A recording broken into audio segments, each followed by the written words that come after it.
Hello everyone. आज हम बात करने वाले हैं रश-टॉक्स के बारे में। मॉनसून का सीज़न है, रेनी वेदर है और यहाँ पर रश-टॉक्स की पिक्यूलियरिटीज़ बहुत ज़्यादा मैच करती हैं इस सीज़न में। और अगर हम उसको समझ जाते हैं तो हमारे लिए इस सीज़न में रश-टॉक्स का यूज़ बहुत यूज़फुल हो सकता है। हमारे कई सारे पेशेंट जो एक्यूट सफरिंग लेकर के आते हैं उनको हम बहुत अच्छे से डील कर सकते हैं। अब वो सफरिंग क्या है पहले हम उनको समझ लेते हैं friends. Suffering like cough cold, rhinitis, coryza जिसे बोलते हैं, एंड साथ में pharyngitis, laryngitis, fever, body ache and rheumatic condition, certain rheumatic conditions, ये सारी चीज़ें हमें मिलती हैं इस सीज़न में। और वहाँ पर रश-टॉक्स का बहुत अच्छा रोल है। अगर आप इस कॉजेशन को एंड उसकी सिम्टोमेटोलॉजी को पेशेंट से मैच करेंगे तो डेफिनेटली आपको बहुत अच्छे रिजल्ट्स मिलेंगे। Friends, welcoming you all in my page learn homeopathy with doctor Jyoti Tiwari. Page को आपने सब्सक्राइब नहीं किया है तो सबसे पहले सब्सक्राइब कर लें और मेरे वीडियोस को अगर आप लाइक करोगे तो जितने भी नोटिफिकेशंस हैं, जो भी मैं वीडियोस लेकर के आती हूँ, आपको सबसे पहले मिलेंगे। तो शुरू करते हैं। देखिए फ्रेंड्स, आपको मेडिसिन को जानने के लिए सबसे पहले कॉजेशन पे काम करना होता है कि ये मेडिसिन मेनली काम कब करती है, इसका एक्शन जो है किस समय किस पर ज़्यादा है ना। तो सबसे पहले देखो आप, किसका जो कॉजेशन है वो अभी चल ही रहा है इस वेदर को लेकर, इसलिए मैं लेकर के आई ही हूँ मानसून में। यहाँ पर डैम्प कोल्ड वेदर में रश-टॉक्स का बहुत बढ़िया एक्शन है। डैम्प कोल्ड एयर हो, ठंडी हवा हो जहाँ पर बादल छाए हुए हों, या गेटिंग वेट इन डैम्प कोल्ड वेदर, आप गीले हो गए हों, आप रेनी वेदर में आपने नहा लिया हो एकदम से, वहाँ पर आपको रश-टॉक्स बहुत अच्छा काम करती है। और इन्हीं कॉजेशन की वजह से वहाँ पर कुछ र्यूमेटिक कंडीशन या फीवर, कफ कोल्ड डेवलप हो गया तो आप इस रेमेडी का प्रिस्क्रिप्शन कर सकते हैं। अब सिम्टोमेटोलॉजी की तरफ अगर हम बढ़ते हैं तो यहाँ पर आप देखोगे कि इस पेशेंट को अगर फीवर हुआ है या फिर कुछ भी ऐसी कंप्लेन जो इस सीज़न से रिलेटेड है, वहाँ पर उसे चिलीनेस के साथ कंप्लेन शुरू होगी। स्पेशली कफ, रश-टॉक्स का जो कफ है वो टीजिंग टाइप का कफ होता है, सताने वाला कफ, और पीरियोडिकल नेचर का होता है, ड्राई कफ। और वहाँ पर आप देखोगे कि जब भी उसे खांसी आने का सेंसेशन होगा तो पेशेंट समझ जाएगा कि मुझे अब जो शिवरिंग हो रही है, जो ठंड लग रही है, इसकी वजह से मुझे खांसी भी आएगी। तो चिल स्टार्ट बिफोर कफ, ठंड लगने लगती है और ठंड के साथ फीवर का भी सेंसेशन आता है। चिलनेस विथ फीवर, कपकपाहट के साथ फीवर आएगा और उस फीवर में जो सिम्टम है वो आप देखें कि पेशेंट बोलेगा कि डॉक्टर साहब मुझे बुखार आ रहा है और पूरी बॉडी में एक्सट्रीम पेन है, देयर इज ग्रेट प्रोस्ट्रेशन, बहुत कमजोरी लग रही है, बहुत दर्द हो रहा है।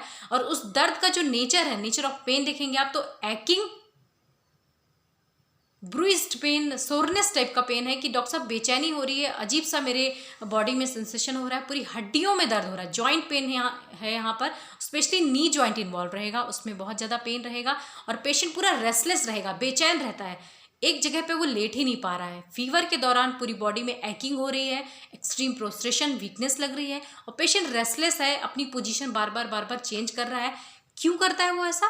क्योंकि उसे जो उसके लोअर लिम्ब है या बॉडी है, वहाँ पर उसे एक्किंग फीलिंग है जो बर्दाश्त नहीं हो रही है, टूटने वाला दर्द, फटने वाला दर्द, ऐसा लग रहा है डॉक्टर साहब किसी ने कितना मारा है, एक्किंग पेन जिसे बोलते हैं। This is not busting type of pain, this is aching pain, है ना। तो यहाँ पर पेशेंट को इस तरह से, और बेचैनी इसी वजह से हो रही है कि उसके पैरों को सही जगह ही नहीं मिल पा रही है जहाँ पर उसे रिलैक्स लगे, रेस्ट फीलिंग आए। और इस वजह से क्या करेगा, वो स्टार्ट कर देता है इधर से उधर घूमना, he start moving here and there. और उस मूव से क्या है, मोशन से थोड़ा उसे रिलीफ मिलेगा, from walking and motion he is getting relief, but थोड़ी ही देर बाद उसे फिर से उसकी तकलीफ वापस आ जाती है। इट मीन्स कि एक्सर्शन, एग्रावेशन। और मोशन और मूविंग से हो क्या रहा है, जब वो वॉक करता है तो बॉडी में थोड़ा सा हीट प्रोड्यूस होती है, उस हीट से उसे रिलीफ लगता है, राइट। वार्मथ से रश-टॉक्स को एम्बलरेशन है, तो वहां पर उसे थोड़ी देर के लिए रिलीफ तो लग रहा है, बट अगेन उसकी वही कंडीशन हो रही है।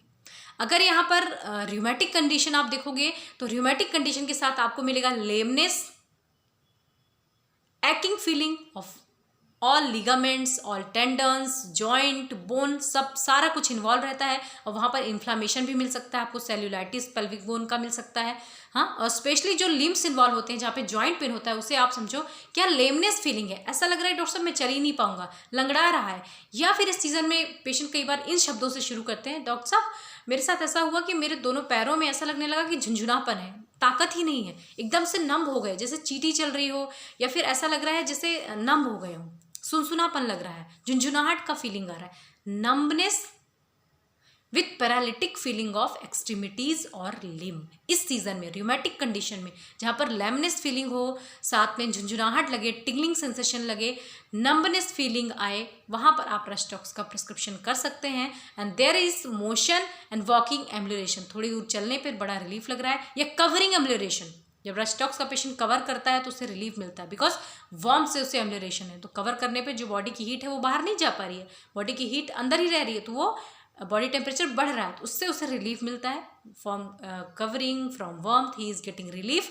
और लेकिन थोड़ी देर बाद उसको फिर से क्या होता है, वॉक और मोशन से तो रिलीफ लगा, लेकिन थोड़ी देर बाद ही उसकी कंडीशन वापस स्टैंड स्टिल हो जाती है। इट मीन्स एक्सर्शन एग्रावेशन, उसे रेस्ट नहीं मिल पाता और इसी वजह से वो बेचैन है। There is physical restlessness. अगर आप रस्टॉक्स में देखेंगे, आर्ट्स में देखेंगे, तो वहाँ पर मेंटल रेस्टलेसनेस है, यहाँ पर फिजिकल रेस्टलेसनेस है। सो रियूमेटिक कंडीशंस में आपको ये सारी चीज़ें एक साथ इस सीजन में दिख सकती हैं।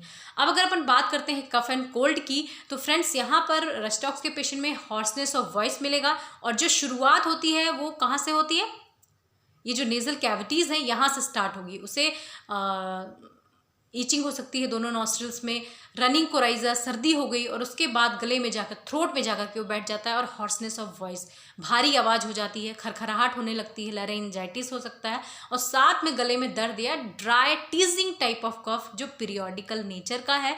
और कफ के साथ क्या हो रहा है, चिलीनेस।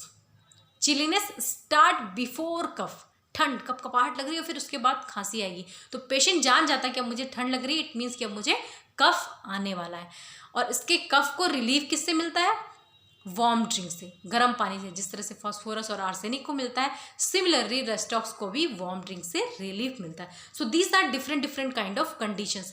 हेडेक भी देखोगे तो बिल्कुल ऐसा लग रहा है कि दर्द बहुत ज़्यादा सिर में हो रहा है, एकदम एक्किंग बस्टिंग टाइप ऑफ हेडेक होगा, और उसे भी वार्म कवरिंग से या फिर मोशन से एम्बुलेशन मिलेगा। उसने पूरा कवर करके लेट गया तो भी उससे रिलीफ मिल रहा है, थोड़ी सी भी हवा अगर लगी, उसने अनकवर किया बॉडी का कोई भी पार्ट, तो उसे एकदम से ठंड लग जाती है। तो rhus tox is susceptible for cold also, और कॉजेशन इज देयर कि कोल्ड डैम्प एयर है, कोल्ड डैम्प वेदर है, कोल्ड डैम्प वेट वेदर है, या वो भीग गया है सीजन में। हाँ, तो ये सारे कॉजेज हैं, साथ में कोल्ड से भी उसे एग्रावेशन हो रहा है, and warmth ambulation. This is very important of rhus tox in this season. अगर आप इन सिम्टोमेटोलॉजी के थ्रू जाते हैं फ्रेंड्स, तो श्योरली आप सही रेमेडी का सिलेक्शन करेंगे, और रस्टॉक्स आपकी कभी फेल नहीं करेगी अगर ये सिम्टम्स आपके पेशेंट के साथ आप मैच करते हो। Thank you so much.